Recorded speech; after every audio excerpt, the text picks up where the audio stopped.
Olá, tudo bem? Eu sou o professor Diego Andrade, o Diegueira, teu professor de matemática aqui do curso Zambuja.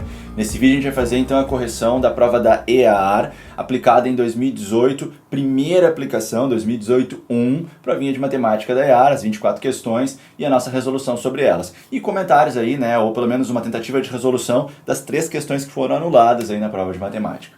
Vamos lá então? E lembrando, né? Se tu ainda não está inscrito no nosso canal, te inscreve aqui para continuar acompanhando com a gente, para fortalecer o nosso canal e para estar sempre ligado nas nossas postagens, nos nossos vídeos, nossas correções e para aprimorar teus estudos para as instituições militares. Beleza? Vamos lá então? Primeira questão que a gente vai fazer aqui, questão 49 na numeração da prova, né? Uma matriz ali, se a matriz A é aquela matriz dada, e se o determinante da matriz A ele está dando 4 raiz de 3, então x ao quadrado vezes y ao quadrado é igual a quanto? Vamos tentar escrever esse determinante, vamos ver o que acontece. Quando a gente tenta escrever esse determinante, a gente vai ter então, né? Deixa eu montar ele aqui para ficar mais tranquilo. Primeira coluna, segunda coluna, terceira coluna, e aí determinante 3 por 3, o caminho mais conhecido é repetir a primeira e a segunda coluna. Aí vem as flechas, né? Essas 3 flechas, tu vai multiplicar os resultados e vai deixar a resposta como ela veio. Então aqui vai dar 0, aqui vai dar 2xy, e aqui vai acabar dando 2xy de novo. Beleza. Depois, a gente tem essa multiplicação que vai zerar, essa multiplicação que vai zerar também, e essa multiplicação que vai zerar também. E aqui nós estamos escrevendo o determinante da matriz A. Só que como esses zeros não vão influenciar em nada, e juntando essas duas parcelas nós chegamos em 4xy, lembra que o determinante da matriz A ele está garantindo para a gente, nesse momento, que o determinante vai dar 4 raiz de 3. Bom, então eu tenho que 4xy, que é o resultado da minha conta, está dando 4 raiz de 3. Se eu simplificar os dois lados por 4, eu chego à conclusão de que xy é igual a raiz de 3. Embora eu não saiba quem é o x nem quem é o y, eu posso responder a pergunta. O que ele quer da gente é xy ao quadrado, quer dizer, ele está escrevendo x ao quadrado y, mas isso é a mesma coisa que isso. E se eu sei que xy é raiz de 3, basta elevar ao quadrado dos dois lados para que a gente possa chegar onde queremos chegar. Então, xy ao quadrado é igual a 3. Respondida a questão, letra D é o gabarito da primeira questão. Então, executamos o determinante, igualamos com o resultado certeiro que foi dado para a gente, conseguimos xy e manipulamos ele elevando ao quadrado dos dois lados da igualdade, que é uma coisa sempre permitida, para chegar então onde a questão nos pediu para chegar. Letra D, 49. Questão número 50, vejamos. O gráfico abaixo refere-se aos índices de desistência em um curso de informática verificado nos anos de 2010 a 2014. Com base nesse gráfico, pode-se afirmar que os índices mediano e médio aproximado de desistência do curso nesses anos são, respectivamente, índice mediano é a mediana dos índices, índice médio é a média aritmética dos índices. Vejamos quais índices que nós temos aqui, né? Em 2010, vamos fazer uma tabela nossa para a gente modificar um pouquinho a forma como está essa informação. Então, eu vou fazer uma tabela em que numa coluna eu vou botar o ano e na outra coluna eu vou botar o índice. Os anos que nós temos aqui são 2010, 2011, 2012, 2013 e 2014. É o que o enunciado me avisou. Os índices, vamos observar, em 2010, esse índice aí está dando 8 a princípio, né? Nós temos aqui o 6, o 7, o 8, o 9. Então, em 2010 está dando 8. Em 2011, o índice está dando 12, pelo que a gente pode ver ali pelo gráfico. Em 2012... o índice está dando 9. Em 2013, o índice está dando 6. E em 2014, o índice está dando 14. Pronto, estão aqui os índices. Nós temos aqui 1, 2, 3, 4, 5 valores. Portanto, a mediana é única, só tem um valor central para a gente encontrar. Mas lembra que para a gente procurar a mediana, a gente precisa do whole, que é colocar os termos em ordem crescente, do menor ao maior. Nós temos então 6, 8, 9, 12 e 14. Cadê a mediana? Bem no meio. Então o índice mediano é 9%. Lembrando que os valores estão em porcentagem, né? Então aqui nós temos a mediana, que foi a primeira coisa a ser perguntada, é para responder na ordem, né? Respectivamente. E para a média, o que a gente vai fazer? A gente vai somar esses valores e dividir por 5. Vamos somar aqui. 8 mais 12 dá 20, 20 mais 9, 29. 29 mais 6, 35, e 35 mais 14, 49. Agora, eu vou fazer 49 dividido por 5. Deixa eu ver se eu consigo fazer nesse cantinho aqui. Eu vou então ter que botar 9 vezes, que dá 45. Sobra 4. Boto uma vírgula, boto um zero, dá 8. 9,8%. E aí, pelas alternativas, a gente arredonda para 10, né? 9,8% é quase 10. Então, a média aritmética dos índices, que significa índice médio, está dando aproximadamente 10%. Nós calculamos 9,8%. Então, 9 e 10% são as nossas respostas na ordem que foi pedido, né? Mediana primeiro, média depois. Então tá aí, galera. Bem organizadinha a resposta para ti. Fizemos uma tabela para a gente enxergar melhor o que está acontecendo. É uma ideia muito interessante. A gente trocar um pouquinho a forma como a informação está sendo passada. E a letra B, então, é o nosso gabarito. Vamos para a questão 51, que é uma das questões anuladas. Vamos discutir aqui o que dá para discutir sobre essa questão, né? Essa questão ela deixa margem para ter mais de uma resposta certa, ela tem um enunciado que não está muito claro. Mas o que eles esperavam de ti é que tu fizesse o seguinte, que tu pegasse isso aqui e abrisse em soma de arcos. Lembrando que o seno de A mais B, ele abre na sua fórmula de soma de arcos como seno de A vezes cosseno de B mais, agora troca, seno de B vezes cosseno de A. E, analogamente, o seno de uma subtração, lembrando dos estudos de trigonometria, ele vai abrir em seno do primeiro vezes cosseno do segundo, menos, tu repete o sinal, seno do segundo vezes cosseno do primeiro. Pois bem, relembradas essas duas identidades famosas, a gente vai então inserir elas na expressão que foi dada. Então, seno de A mais B vai ficar seno A cosseno B mais seno B cosseno A. Tudo isso menos, abre parênteses, seno A cosseno B menos seno B cosseno A. Eu apenas substituí aqui. Só que, quando esse menos aparece, ele troca o sinal dos dois, né? Então, reescrevendo numa segunda linha, toda essa primeira parte não se altera, não tem por que alterar. Porém, toda a segunda parte vai trocar de sinal, né? As duas parcelas grandes que nós tínhamos aqui vão trocar de sinal. Então, a primeira vai ficar negativa, a parcela seno A cosseno B, desculpa, aqui é B. E a parcela que era negativa vai ficar positiva. Seno B cosseno A. Com isso, essa parcela acaba cancelando com essa, e essas duas acabam se somando. Elas são iguais, né? Então, chegamos aonde eles queriam que chegasse. Mas a questão teve problemas de formulação, e por essa razão ela foi anulada. A resposta esperada era essa daqui que está na letra C. Vamos discutir também agora a próxima questão que também foi anulada. Questão número 52. Uma pirâmide hexagonal regular possui todas as arestas iguais a x. Assim, a área lateral dessa pirâmide é igual a... Bom, essa questão aqui ela tem um grande problema que é o seguinte, né? Pensa na base dessa pirâmide, tá? A base dessa pirâmide, ela vai acabar sendo um hexágono regular. Porque se ela é uma pirâmide hexagonal, a base é um hexágono. Se ela é uma pirâmide hexagonal regular, a base é um hexágono regular. Essa é a base, como se tu estivesse vendo a pirâmide de cima, tá? E aí, isso aqui são as arestas da base, tá? Todas elas têm que ser iguais a x conforme manda a questão. Mas lembra do teu estudo de geometria plana, que o hexágono regular ele sempre pode se dividir em 6 triângulos equiláteros. Vocês desculpem o meu desenho, mas era para ser triângulos equiláteros.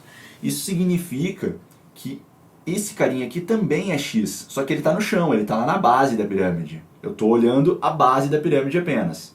Quando eu pensar em dar profundidade para essa pirâmide, a subir, esse x aqui, quando ele subir, né, galera, ele não vai mais conseguir encontrar os outros x bem no meio, bem lá no alto. Então, na verdade, essa figura aqui, né, que seria o que ele esperava de ti, ó, essa pirâmide aqui hexagonal regular, que é o que ele esperava de ti, ela é impossível. Por quê? Porque esse cara não tem como medir x e esse aqui de baixo também. Não tem como. Quando ele levanta, ele acaba ficando maior ou ele acaba recuando. Então essa é uma pirâmide impossível, tá? No entanto, se fosse possível essa pirâmide, bom, o que ele queria de ti? Ele queria a área lateral. E essa área lateral, dentro do que ele gostaria que fosse possível, né, seriam 6 triângulos equiláteros, tá? Que formariam essa lateral. E eles seriam equiláteros porque todas as arestas são iguais. Então, se fosse possível essa pirâmide, essa questão, se ela fosse possível, a área lateral aqui iria corresponder a 6 vezes a área de um triângulo equilátero de lado x. E a área de triângulo equilátero é lado ao quadrado raiz de 3 sobre 4. Se nós dividirmos o 6 pelo 4, nós vamos chegar em 1,5. E por isso que a resposta esperada pelos elaboradores da prova era 1,5x ao quadrado raiz de 3. Porém, essa questão, ela realmente comete um grave erro aí ao formular uma pirâmide que não é possível de ser fabricada na vida real. Então, a questão foi anulada. Vejamos a questão 53. Em um lote com 250 peças, foi constatado que existem exatamente 6 defeituosas. Retirando-se ao acaso uma peça desse lote, a probabilidade que ela seja perfeita é de tantos por cento. Ora, 250 menos 8 defeituosas vão sobrar então 242. Olha aí, 242 peças perfeitas, né? Se sobram 242 peças perfeitas, a chance de retirar uma peça perfeita, né, é... é 6. Estou fazendo errado, é 6. Deixa eu apagar tudo aqui, que eu li 8, não sei porquê. Deixa eu só limpar tudo aqui. Vamos de novo. São 6 peças defeituosas. Então, 250 menos 6, 244. Agora sim. Esse é o número de peças perfeitas. Se eu quero sortear uma peça perfeita, a chance de sucesso é de 244 sobre 250. Tudo bem? Uma dica muito legal para esse problema é a gente multiplicar essa fração em cima e embaixo por 4. Por 4. Por quê? Porque daí a parte de baixo vai virar 1000. Se tu faz em cima e embaixo, tudo bem. Embaixo vai virar 1000. E aí, nós vamos fazer o seguinte, ó. Em cima, 4 vezes 244, vamos ver quanto é que vai dar isso. Vai dar 976. Muito bem. Quando eu divido esse número, é só considerar que tem 3 zeros, e então eu fico com 0,976 como resultado. E 0,976, deslocando a vírgula 2 casas, é 97,6%. Então esse é um caminho interessante para a gente conseguir chegar ali na letra C, que é o gabarito, tá? Mas é extremamente importante tu lembrar da moral da probabilidade, né? O que nos interessa dividido pelo total. Temos 244 chances de conseguir o que a gente quer em 250 possibilidades. Certo? Vamos então para a questão 54. Seja a equação geral dada bem genérica, né? ax mais by mais c igual a zero. Quando a é igual a zero, b não é zero e c não é zero. O que acontece com essa reta? Se o a é zero, esse termo desaparece, porque tu acaba mandando o x embora. Tu fica com uma equação do tipo by mais c igual a zero, que pode ser reescrita como by é igual a menos c, e finalmente by é igual a menos c, aliás, y é igual a menos c sobre b. Isso aqui é uma constante, já que c e b são números fixos, né? São os coeficientes, eles são números fixos, eles não são variáveis. Quando a gente tem uma reta do tipo y é igual a uma constante, essa reta ela é uma reta horizontal. Horizontal. No gráfico, o que ocorre é que essa reta ela vai cortar o eixo y numa certa altura, e essa altura é exatamente esse valor aqui, ó. Tá? É exatamente o valor menos c sobre b, tá? De repente pode incomodar alguns, né, eu ter colocado esse menos aqui na frente, mas vai que o c é negativo. Se o c for um número negativo, menos com menos dá mais, e realmente essa coordenada pode ser positiva, tá bom?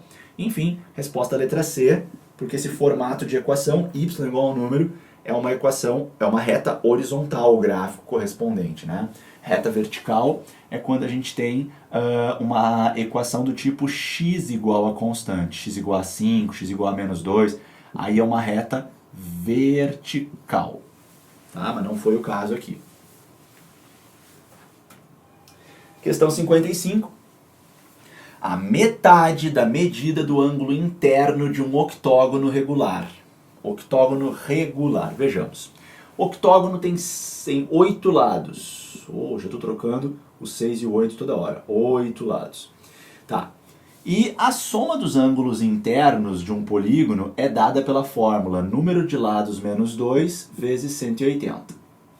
Então, se eu aplicar essa fórmula muito importante, muito conhecida, eu vou descobrir qual é a soma dos ângulos internos de um octógono. Basta substituir o n por 8. Eu vou ter, então, 1080 graus como resposta. Soma dos ângulos internos de um octógono vai acabar dando 1080 graus. Isso para qualquer octógono, regular ou não. Mas se esse cara é regular, isso significa que todos os 8 ângulos dele são do mesmo tamanho. Ele é especial, ele é harmônico, ele é simétrico. Bom, então, a medida de um ângulo interno será obtida dividindo a soma de todos eles pela quantidade. São 8 ângulos, todos são do mesmo tamanho, eu vou dividir a soma pela quantidade. Então aqui vai dar 1, aqui vai dar 3, e aqui vai dar 5. Cada ângulo interno está medindo 135 graus. Essa daqui é a medida de um ângulo interno. Pois bem,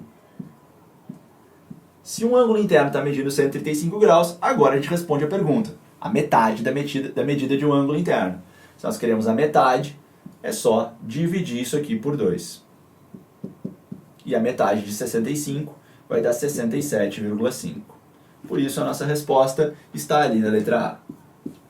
Certo, galera? E essa fórmula nos ajuda muito, juntamente com saber o que é octógono e saber o que significa um polígono ser regular. Certo? Questão 56. O valor real que satisfaz a equação é um número...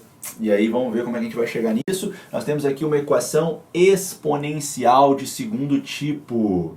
Equação exponencial de segundo ou terceiro, dependendo do professor aí. Eu chamo de segundo tipo pelo fato de precisarmos usar um artifício. Alguns chamam de terceiro tipo, né? Porque tem um tipo um pouquinho mais simples, mas que na minha opinião dá na mesma. O que a gente vai fazer? A gente vai pegar aquele 4 elevado na x que está ali, ó, e nós vamos reescrever ele como 2 na 2 elevado na x. Continua sendo 4. Em seguida, eu vou te lembrar que quando a gente tem um expoente dentro e um expoente fora do parênteses, eu posso multiplicar os dois. E aí, se eu posso multiplicar os dois, eu posso trocar um com o outro, já que na multiplicação a ordem dos fatores não altera o produto. Porém, quando eu faço isso, eu preparo o cenário para pedir ajuda para uma nova letra. Então eu vou chamar uma letra qualquer aqui, eu vou chamar o y, que acho que é o mais tradicional, e esse y vai vir temporariamente substituir o 2 na x. Onde tiver 2 na x, eu vou botar o y. E olha como é que vai ficar a nossa equação.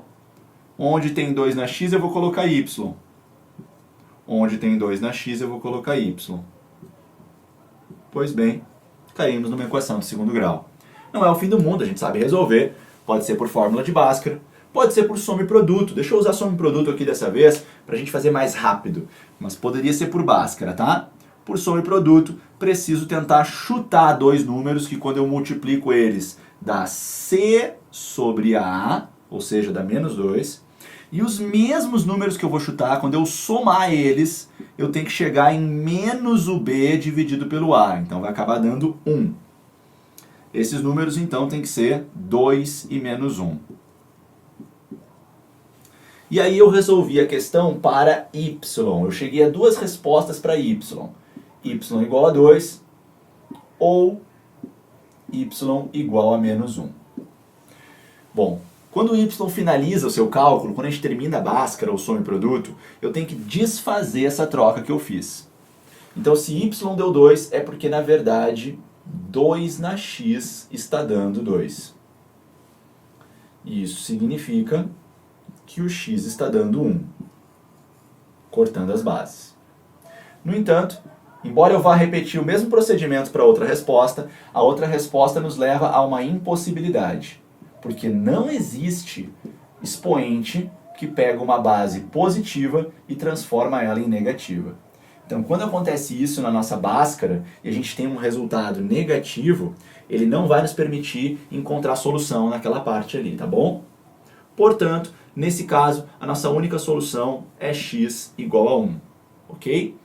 E aí, se o x deu 1, ele é a nossa solução, vamos agora identificar, né, em que alternativa que ele se encontra.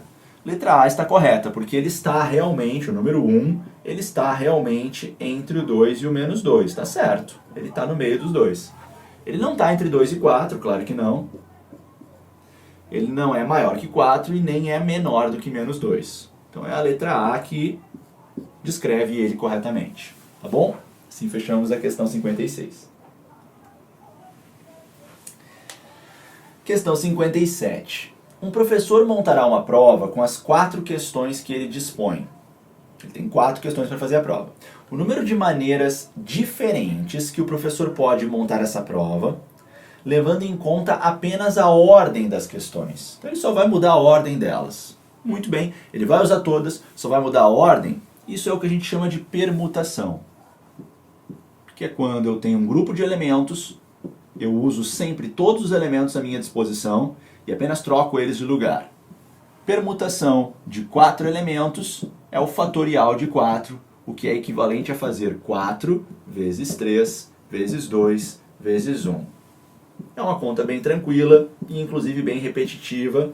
A gente já fez ela várias vezes. A resposta é 24, letra D. Então, essa é uma questão bem simples, bem acessível, bem básica dentro do assunto análise combinatória, tá bom? Então, tá aí a resolução dela. Questão 58. Ah, essa daqui é um pouquinho mais perigosa, olha só.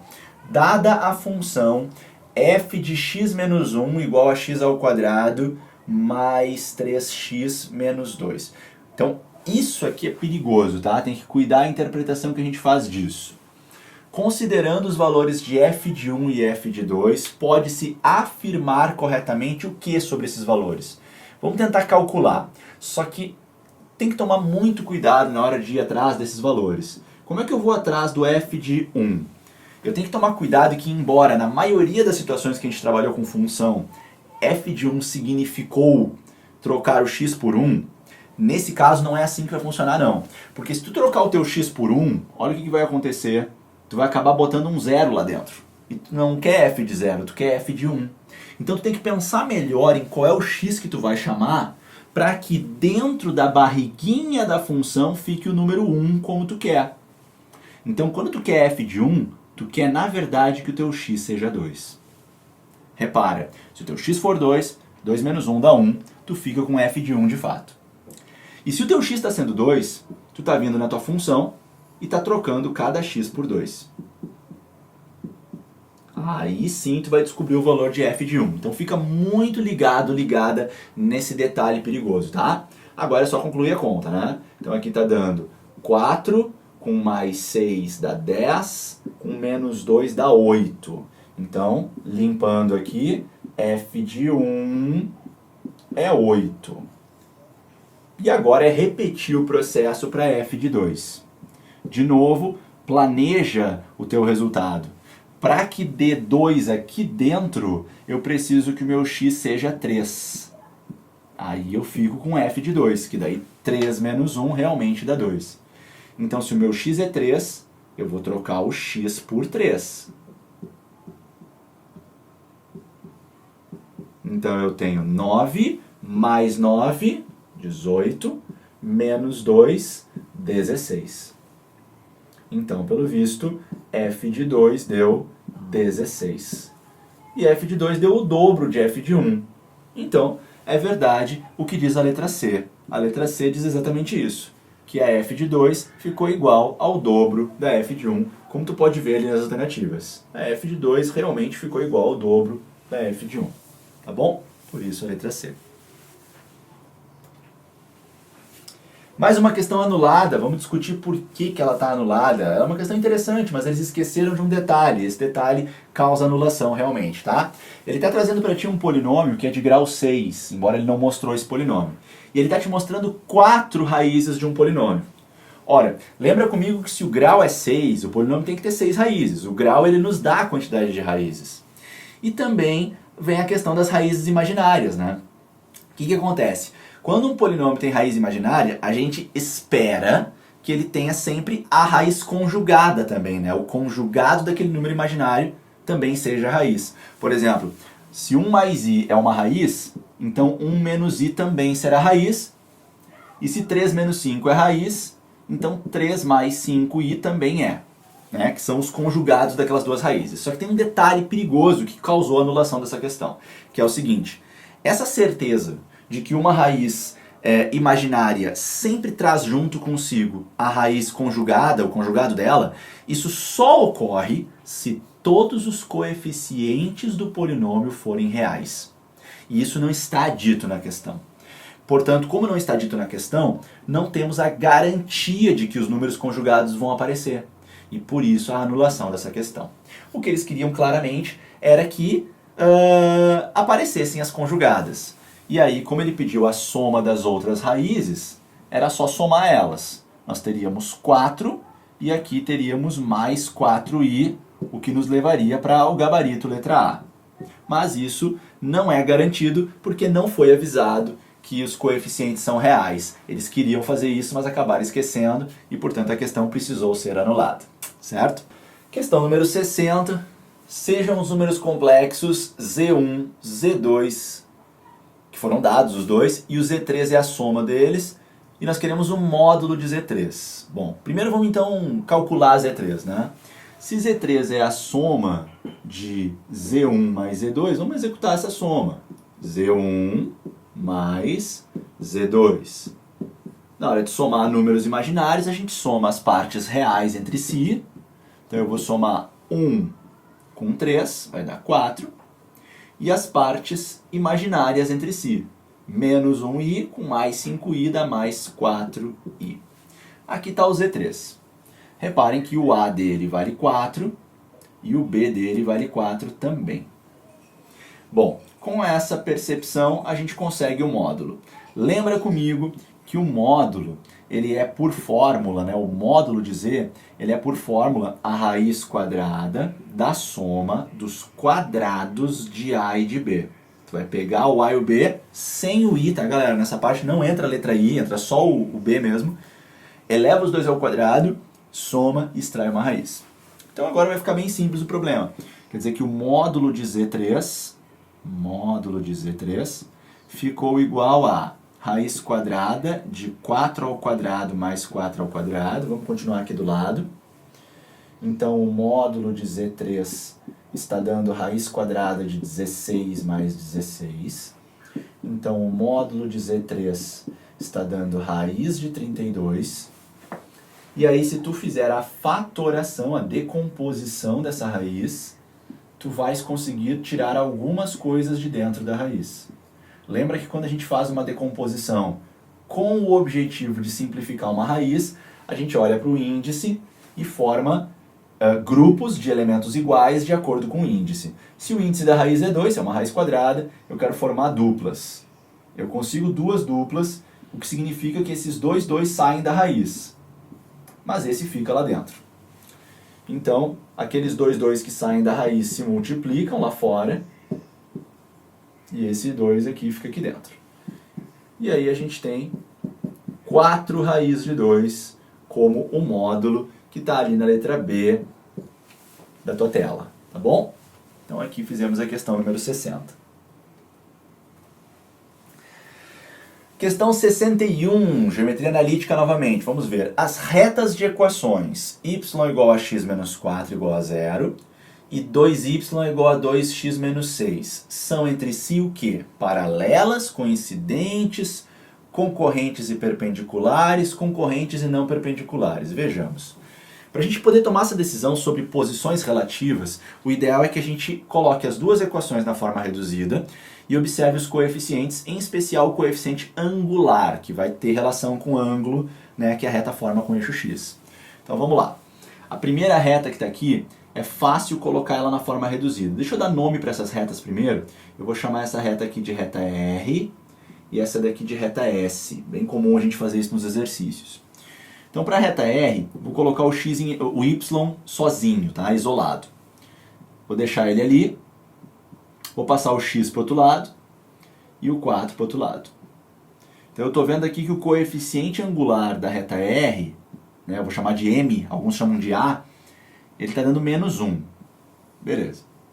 Agora, deixa eu fazer a mesma coisa com a reta S para observar o coeficiente angular dela. Eu vou isolar o y na reta S, tá? E aí é só passar o 2 para o outro lado dividindo. Ele vai passar para o outro lado dividindo todo mundo. Então vai ficar x e vai ficar menos 3. E aí o coeficiente angular ficou 1. Então o coeficiente angular da reta S ficou 1. Eles são diferentes, esses dois coeficientes angulares, então elas não podem ser paralelas, muito menos iguais. Elas são concorrentes as duas porque elas não têm o mesmo coeficiente angular. Mas elas vão ser concorrentes e perpendiculares também. Por quê? Porque duas retas são perpendiculares quando eu pego o coeficiente angular de uma delas, inverto e troco o sinal e eu chego no coeficiente da outra. E vice-versa. Se a gente inverte o número 1, ele continua sendo 1, né? O inverso do 1, né? 1 sobre 1 continua sendo 1. E se eu troco o sinal, eu acabo mudando para outra. Então esses dois coeficientes angulares aqui, eles estão naquela situação que fazem com que as retas R e S sejam perpendiculares além de serem concorrentes. Por isso, a letra C é a nossa resposta, tá bom? Paralelismo e perpendicularismo entre retas, geometria analítica, esse é o conteúdo dessa questão.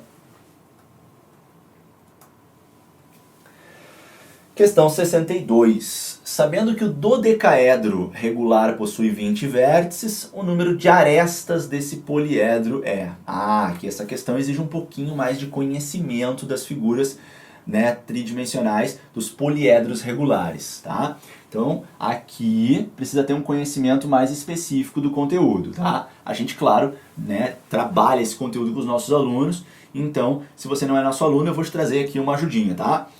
Dodecaedro significa 12 paredes, 12 faces. E o dodecaedro regular é um dos 5 poliedros perfeitos, só existem 5, né? E a gente precisa saber que ele é constituído, o dodecaedro regular, de 12 pentágonos regulares, todos eles. Mas isso aí nem vem ao caso, tá? Pra gente aqui o importante é que eles são pentágonos. Lembra que um pentágono tem 5 lados. Então olha só, se nós temos 12 pentágonos regulares constituindo essa figura, isso significa que o número de faces dessa figura é 12, tá bom? E aí o número de arestas, né, dessa figura, o que vai acontecer? Nem precisava saber que é pentágonos, né? Estou viajando aqui, nem precisava disso. O que precisa é da famosa relação de Euler. A relação de Euler já seria suficiente para essa questão. A relação de Euler nos diz que para qualquer poliedro tradicional que a gente trabalha aqui no ensino médio, que é cobrado nos concursos, o número de vértices menos o número de arestas mais o número de faces sempre vai dar 2. Sempre. Então, com isso, e percebendo que o dodecaedro tem 12 faces, e já dado na questão que ele tem 20 vértices, Eu vou botar o 20 no lugar do V da fórmula, o A vai ficar como incógnita, o F eu sei que é 12, e aí eu vou conseguir isolar o A. 20 mais 12, 32, o A tem que ser 30. Então quer dizer que esse bichinho tem 30 arestas. Uma outra conversa que a gente poderia fazer, e até poderia gerar dúvida de repente em vocês que estão nos assistindo, é o seguinte: como é que vai ter 30 arestas se ele tem 12 pentágonos? Porque peraí, cada pentágono tem 5 lados, e 12 vezes 5 dá 60, não 30. Bom, lembra que quando tu pensa no pentágono, tu está pensando numa figura solta. Mas na hora que essa figura se cola em outra figura, tu tem duas arestas se colando e se transformando numa aresta só. Isso vai acontecer em todas as conexões do poliedro. Então todas as arestas, quando se colam, quando elas eram lados, cada dois lados vira uma única aresta. 12 vezes 5, 60. 60 lados. Divide por 2, 30 arestas. Um outro caminho que nós poderíamos ter feito para identificar a letra C como a resposta correta. Tudo bem? Questão número 63. As medidas em centímetros dos lados de um pentágono estão em progressão aritmética, PA. Se o perímetro desse polígono é 125, o terceiro elemento da PA é... vejamos agora então. As medidas dos lados de um pentágono estão em progressão aritmética, né? E são 5 lados. Se o perímetro desse polígono está dando 125, quanto vale o terceiro elemento? Aqui nós temos uma dica, essa questão aqui ela é um pouquinho mais delicada. Nós temos uma dica muito boa, que é a seguinte dica, tá? Se a gente tem uma PA, nós podemos chamar os termos de A1, A2, A3, A4, A5. Claro, podemos chamá-los assim. E a gente sabe que na PA, cada vez que eu avanço para o próximo termo, eu faço isso somando a razão, que é um número fixo, né? Eu vou somando ele quando eu avanço pela PA. Evidentemente que se eu quiser retornar, eu vou fazer o processo inverso, eu vou subtrair a razão. Com base nisso, eu percebo que os elementos eles são parecidos numericamente e o que diferencia um elemento do seu vizinho é a razão. E aí uma grande ideia para esse problema é a gente reescrever essa sequência da seguinte forma. Eu vou escrever o A3 bem no meio da sequência e eu vou chamar os vizinhos do A3 da seguinte forma. O vizinho da frente vai ser A3 mais R, porque, claro, ele é o A3 mais uma razão. E o próximo vai ser A3 mais 2R, porque na passada daqui para cá veio mais uma razão. Mas o vizinho de trás do A3, eu vou chamar ele de A3 menos R. Claro, ele tem uma razão a menos. E o vizinho de trás ainda, que é o primeiro da lista, eu vou chamar de A3 menos 2R. Essa jogada é muito interessante para esse problema. Porque quando ele fala que o perímetro é 125, ele está falando da soma dos lados. E os lados estão aqui, porque ele falou que os lados do pentágono formam uma PA. Só que se a gente somar agora os termos dessa última sequência que a gente escreveu, que está correta, a gente vai somar toda essa galera aqui, e ao somar essa galera, perceba que esse 2R vai cancelar com esse, e esse R vai cancelar com esse. Mas os A3 não vão se cancelar e a gente vai somar 5 vezes o A3. E isso vai nos levar para o perímetro. Assim, a gente consegue dizer que 125 dividido por 5, 25, é o valor do A3. Eu não consigo dizer muito sobre essa PA, mas eu tenho certeza que o termo do meio é o 25.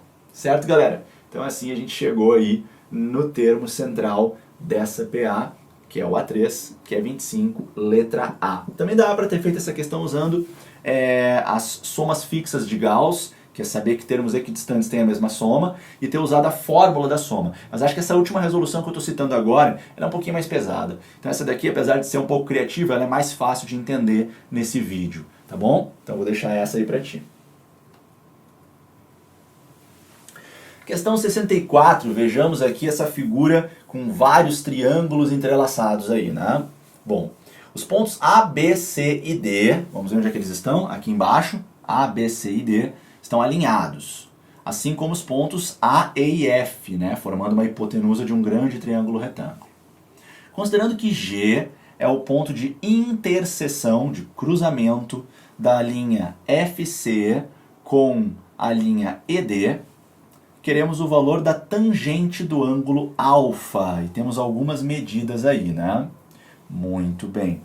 Bom, percebam que se a gente tem esse ângulo reto aqui, quer dizer que esse lado é paralelo com esse, que também tem o ângulo reto. Isso quer dizer que esse triângulo pequenininho aqui é semelhante com esse, né? Sempre que a gente tem um triângulo grande e a gente faz um corte dentro dele paralelo com um dos lados, a gente faz nascer um triângulo pequeno dentro que é semelhante ao grande. E a gente percebe que a semelhança é o dobro, né? Quer dizer que cada medida do triângulo grande é o dobro da respectiva medida do triângulo pequeno. A gente percebe isso quando a gente compara esse 4 com esse 2. Isso quer dizer que essa grande medida aqui é o dobro dessa medida pequena aqui, que é 3. Então aquela grande medida é 6. Então esse x é 6. Ah, tá. Então esse x aqui é 6. Beleza. Agora vamos ver como é que a gente pode ir atrás do resto aí, das demais informações. Bom, percebe o seguinte aí, né? A gente tem o ângulo alfa aqui. Aqui a gente tem também um triângulo retângulo, né? E aí a gente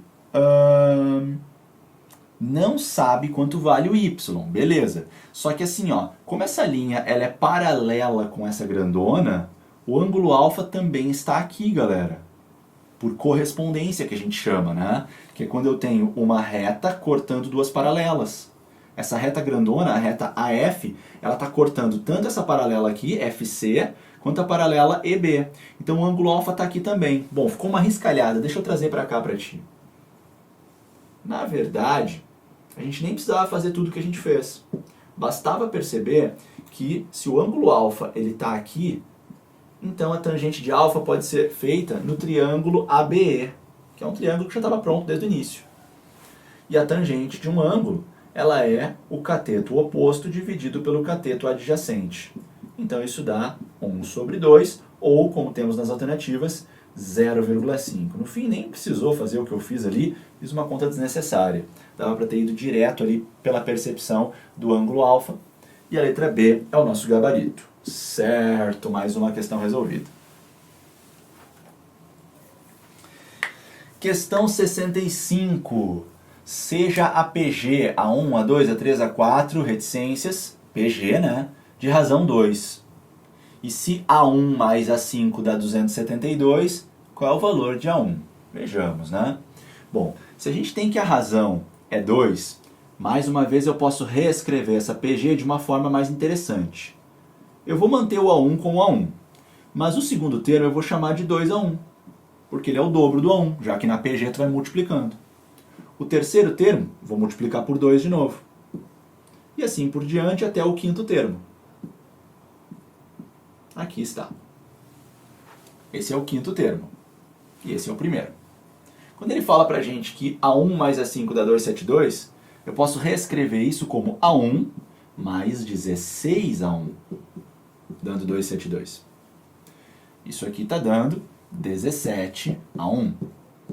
Portanto, o meu A1 é o resultado de 272 dividido por 17. Vamos tentar fazer essa conta?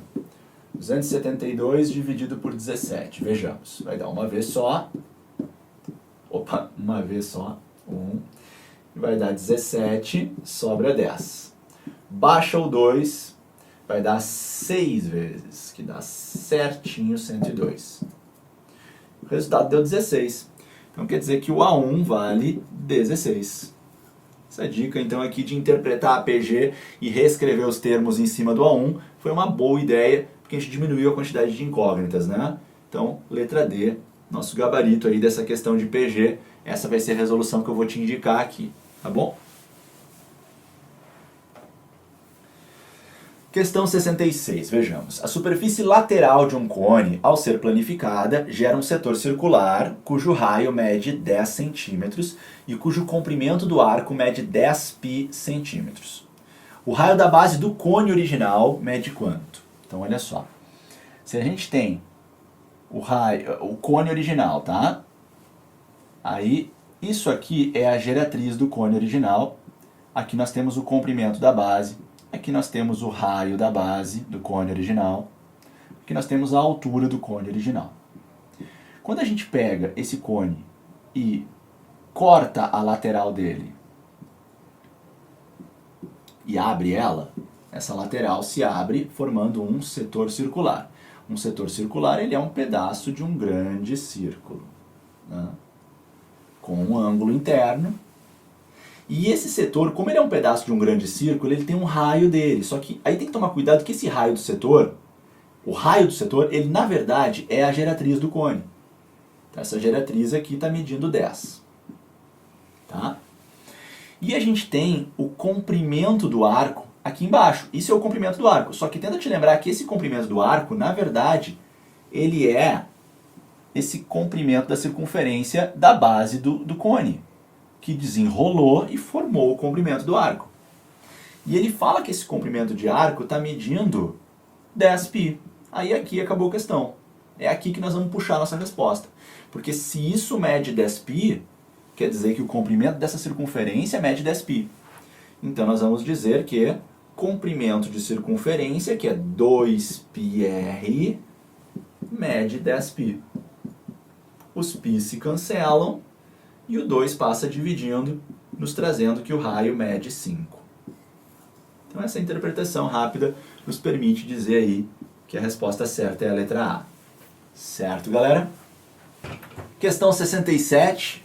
As funções f de x igual a seno de x e g de x igual a cosseno de x no segundo quadrante são, nessa ordem, e aí está falando nas alternativas sobre serem crescente ou decrescente. Vamos relembrar aqui? Bom, círculo trigonométrico, quadrantes. Lembra comigo que o segundo quadrante é esse aqui, esse é o quadrante 2, né? E a gente avança nesse sentido pelo segundo quadrante. Também lembra que a cada ângulo que tu toma na circunferência trigonométrica, o seno desse ângulo é a altura do ponto. E, portanto, quanto mais eu avanço ao longo do quadrante, no sentido de avanço, as alturas dos pontos vão diminuindo. Então, os valores do seno estão ficando cada vez menores e o seno, então, ele é decrescente no segundo quadrante. Vamos agora fazer a mesma análise sobre o cosseno. O quadrante é o mesmo, porém, cosseno, a gente verifica o cosseno de um ângulo jogando esse ângulo para o eixo x. Portanto, os primeiros cossenos do segundo quadrante estão bem próximos da origem, mas à medida que a gente vai avançando pelo quadrante, os valores vão se distanciando, vão indo para a esquerda, o que significa que os valores estão ficando menores. Além de serem negativos, eles vão ficando menores. Assim, o cosseno no segundo quadrante também é decrescente. Nossa conclusão é que ambos são decrescentes e por isso a letra A é o gabarito dessa questão. As duas funções decrescem no segundo quadrante. Certo, galera? Questão 68, vejamos. A tabela abaixo mostra os números dos sapatos dos candidatos ao curso de formação de sargentos 1/2018 da Força Aérea Brasileira. E aí tem essa tabela enorme, mas vamos dar uma olhadinha rápida nela. Percebe que na coluna da esquerda a gente só tem a identificação do número de sapato, né? Os tipos de número, tá? Agora, na coluna da direita, a gente tem esse FI. Esse FI é muito comum em questões de estatística, é uma tabela estatística que a gente tem aqui. O que é esse I? É a frequência individual ou frequência simples, que significa quantas vezes aquele valor que está na esquerda está aparecendo. Quer dizer que existem 182 vezes o número de sapato 33, né? Quer dizer que aí, dentre os candidatos, aí, que são 16.789, 182 deles estão com o número de sapato 33, certo? E assim nós temos para cada linha o número de sapato e a quantidade de sapatos com aquele número. A pergunta é das mais tranquilas do mundo. Moda. Moda é o valor que mais se repetiu. Cuidado que os valores estão aqui, tá? E aqui estão as repetições ou pesos. Repetições ou pesos. A gente vai procurar a maior repetição que apareceu aqui. É essa. Mas a moda não é a repetição, e sim o valor que mais se repetiu. Então o valor que mais se repetiu é 39. Por isso, nosso gabarito é a letra C. Tá? Moda, valor que mais se repete numa situação, numa distribuição, numa sequência. Letra C, portanto. Questão 69, vejamos. Pelo triângulo ABC, o valor de x ao quadrado mais 6x é... x ao quadrado mais 6x é uma expressão que depende do valor de x. Mas para a gente descobrir o x, vamos trabalhar nesse triângulo. E nesse triângulo a gente pode aplicar a chamada lei dos cossenos. Vamos trazer ela aqui para o debate.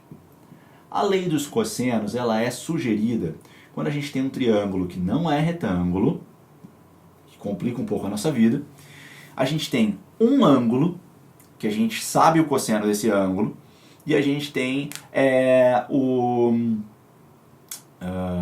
fugiu a palavra aqui. A gente tem dois lados conhecidos, aí sim. Então se eu tenho dois lados e um ângulo, eu posso usar a lei dos cossenos. Bom, se eu fizer a lei dos cossenos aqui, o que vai acontecer é o seguinte. Eu tenho o lado que está oposto ao ângulo, ele fica isolado e fica ao quadrado. Depois os outros dois lados que formam o ângulo, eles vão aparecer ao quadrado e se somando, como se fosse Pitágoras. Mas além disso, eu tenho que colocar um menos 2, multiplicando cada um desses dois lados e multiplicando pelo cosseno do ângulo que está entre eles. Aí eu tenho que relembrar contigo que o cosseno de 120 funciona assim, né? O 120 graus, ele está a 60 graus de afastamento do 180. 60 graus de afastamento. Aqui está o 120. E o cosseno é negativo. Mas por uma questão de simetria, partindo do zero e avançando os mesmos 60 graus, eu tenho o ângulo de 60 graus no primeiro quadrante, indicando o mesmo cosseno em módulo. E o cosseno de 60 graus a gente tem que saber.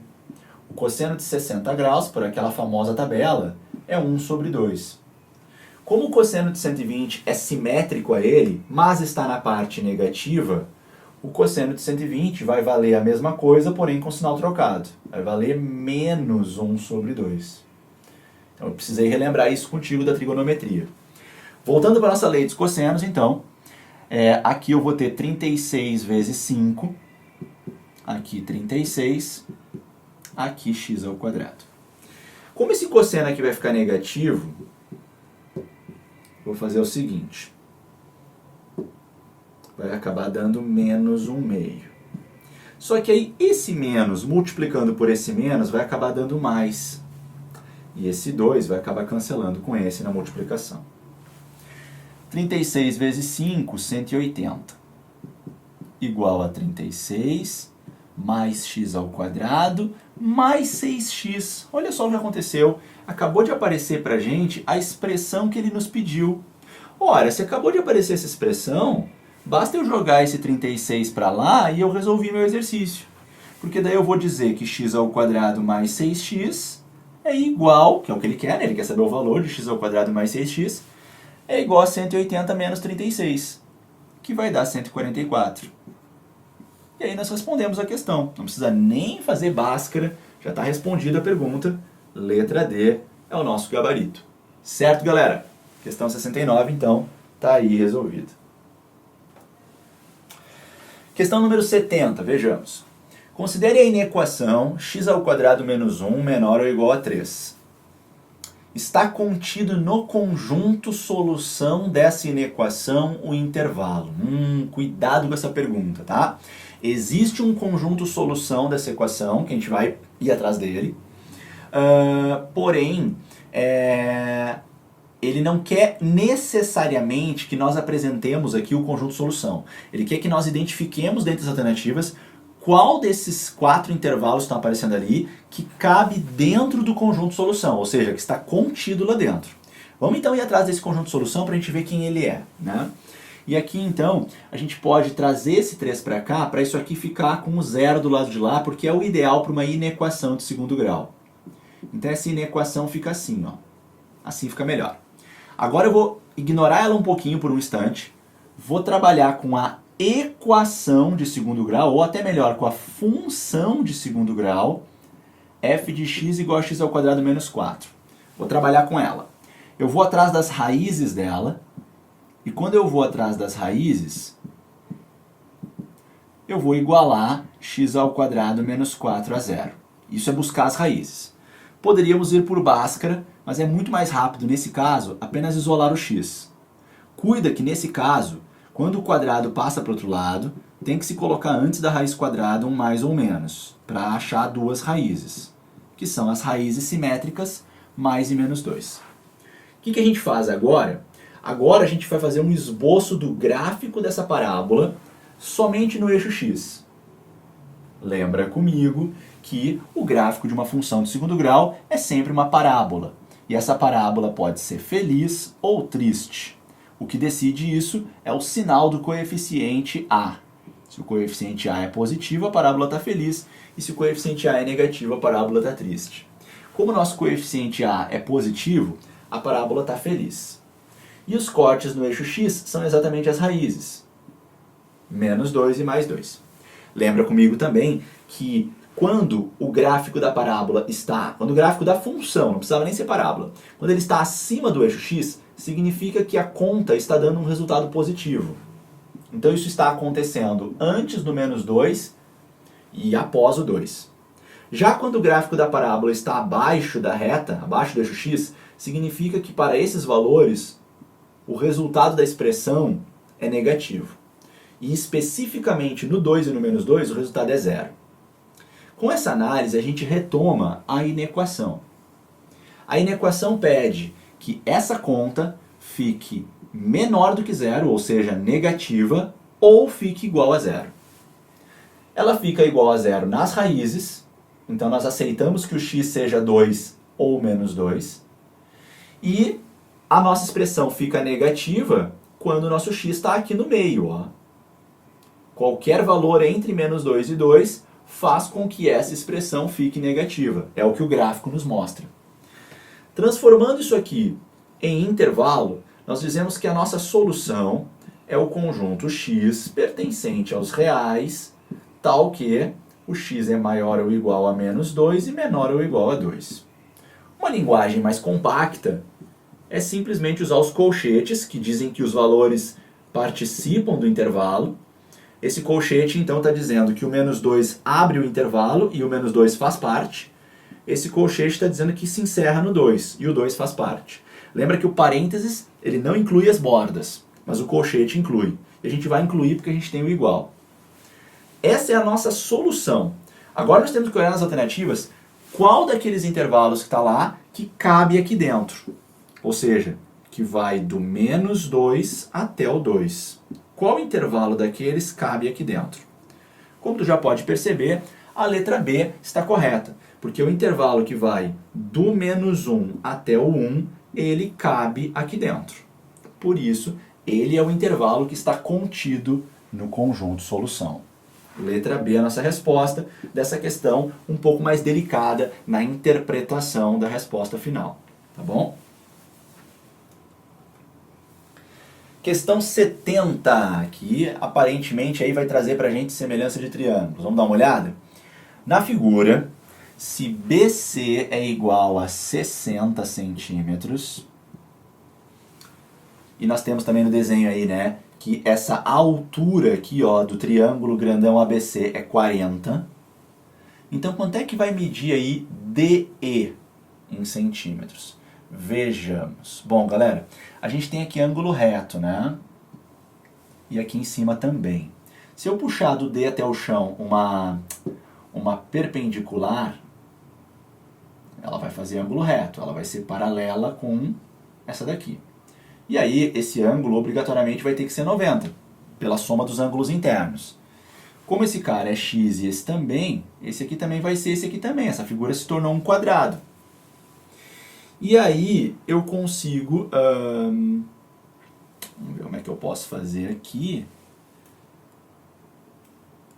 Eu tenho o 60 ali embaixo, eu tenho o x aqui. Ah, sim. E aí essa altura aqui, ó, do triângulo AED, o que é essa altura aqui? ela é todo o 40 menos essa parte aqui de baixo que é x. Então essa altura ela é 40 menos x. Finalmente, galera, se essa linha aqui, ó, ela forma ângulo de 90 graus com essa, e essa linha aqui de baixo também forma o mesmo ângulo, então quer dizer que essa linha de baixo é paralela com essa linha de cima. E mais uma vez, como eu já disse para ti algumas vezes nos nossos vídeos, e hoje mesmo, nesse vídeo aqui, quando tu tem um triângulo grande e tu faz um corte dentro dele paralelo com um dos lados, o triângulo pequeno que nasce é semelhante ao triângulo grande. Então eu vou fazer aqui a semelhança entre o triângulo AED e o triângulo ABC. Vou até botar os dois triângulos um do lado do outro. A altura do triângulo pequeno, nós estabelecemos que era 40 menos x. E a base dele é x. A altura do triângulo grande é 40 e a base é 60. Bom, com isso a gente pode fazer uma proporção entre as bases e as alturas. Podemos dizer então que, vamos pegar uma tela nova aqui, podemos dizer então que a altura do pequeno está para a altura do grande, assim como base do pequeno está para base do grande. Cuidado para não querer cortar esses 40, hein? A subtração não permite, a soma é do mal, a soma e a subtração não deixam esse corte. Agora, olhando para esses dois, eu posso simplificar um com o outro. Eu posso cortar o zero e eu posso simplificar por 2. Fica 2 aqui, fica 3 aqui. Agora eu vou multiplicar cruzado. Então, de um lado, eu vou ter 2x e do outro lado 3 que multiplica 40 menos x. Em seguida, eu vou fazer a distributiva. Eu tenho 2x é igual a 120 menos 3x. Agora esse 3x migra para lá, somando. E agora o 5 passa dividindo. Pronto. O x vale 24. Deixa eu ver se a pergunta era essa mesma. Ele quer a medida de... ele quer o x. Então é 24 a nossa resposta. Letra B, o gabarito aí, da nossa penúltima questão dessa prova EAR 2018-1. E então a nossa última questão, uma questão aí de geometria aparentemente, né, de áreas, vamos ver. Na figura, os arcos que limitam a região sombreada são arcos de circunferência com raio R e centrados nos vértices do quadrado ABCD. Tem muita informação nessa frase. É um quadrado, então os ângulos são retos, e são arcos de circunferência com raio R. A gente pode ver aqui, então, que o lado do quadrado é 2R, né? Se o lado do quadrado mede 2R, e considerando π igual a 3 nesse exercício, então é para considerar π igual a 3, queremos a razão entre a área sombreada e a área branca. Interessante. Tá. Bom, a área sombreada, ela é a área de 4/4 de circunferência. Percebe que cada setor que tu tem aqui, ele é 1/4 de circunferência, né? Tanto pelo desenho quanto pelo ângulo de 90 graus. Se tu juntar os 4/4, tu vai acabar construindo uma circunferência inteira. Então, na verdade, a área sombreada, ela só está recortada, mas ela corresponde a uma circunferência completa. Então, aqui os 4/4, ó, remontados no quebra-cabeça. Então, a área sombreada corresponde à área de uma circunferência de raio R, né, que vai ser, então, πr ao quadrado ou ainda 3r ao quadrado, já que é para chamar o π de 3. Para a área branca, percebe que a área branca ela é, na verdade, a diferença entre a área do quadrado e a área sombreada. Ela é o que sobra quando eu faço essa subtração. Então, a área branca é a área do quadrado, que é lado ao quadrado, menos a área sombreada, que nós já calculamos. Bom, 2r elevado ao quadrado está dando 4r ao quadrado, que menos 3r ao quadrado nos leva para simplesmente r ao quadrado. Está aqui a área branca. Está aqui a área sombreada. É só escrever a razão, mas eu vou pegar uma tela nova aqui para a gente não se apertar. Então é só fazer aqui a razão entre a área sombreada e a área branca, que calculamos agora há pouco. Chegamos em 3r ao quadrado para a área sombreada e r ao quadrado para a área branca. Simplificamos o r ao quadrado e chegamos em 3 como nosso gabarito. Como podemos ver na tela anterior, a resposta é a letra D, já está até ali a flechinha pronta para ti, letra D, 3. E com isso, pessoal, encerramos aqui mais uma resolução de provas anteriores de ingresso nas escolas militares, prova da EAR 2018, concurso /1, certo? Fica com a gente aí para assistir mais resoluções de questões de provas anteriores e não esquece de te inscrever aqui no canal para sempre estar acompanhando de pertinho cada vez que a gente lançar um vídeo novo. Valeu, eu sou o Diegueira e até a próxima. Tchau, galera!